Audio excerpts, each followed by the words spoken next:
శ్రీమాత్రే నమ. శ్రీ శివాయ గురవే నమ. సౌందర్యలహరిలోని 41వ శ్లోకంలో మూలాధార చక్రధ్యానాన్ని చేయిస్తున్నారు ఆదిశంకర భగవత్పాదుల వారు.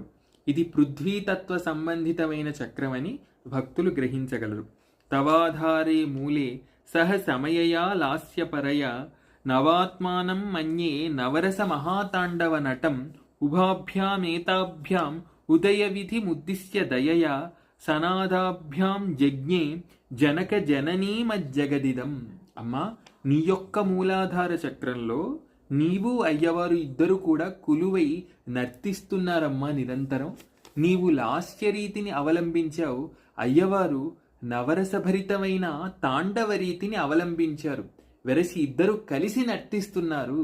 లాస్యము తాండవము కూడా రెండు నాట్యానికి సంబంధించిన రీతులే. అమ్మవారు చేసే నాట్యాన్ని లాస్యంగా పేర్కొంటారు పెద్దలు, అయ్యవారు చేసే నాట్యాన్ని తాండవంగా పేర్కొంటారు. తాండవం ఉద్ధతితో కూడినది, లాస్యము కోమలత్వముతో కూడినది. అయితే ఇలా మీరిద్దరూ కలిసి ఎందుకు నర్తిస్తున్నారో నన్ను చెప్పమంటావా? దయతో ఈ సృష్టిని విస్తరింప చెయ్యటానికి. అందుకనే మిమ్మల్ని ఇద్దరినీ కూడా నేను ఏకస్వరూపంగా ధ్యానిస్తున్నాను తల్లి. మీ ఇద్దరూ కూడా ఈ సకల సృష్టికి సకల జగతులకు జననీ జనకులుగా నేను ఎరుగుచున్నాను.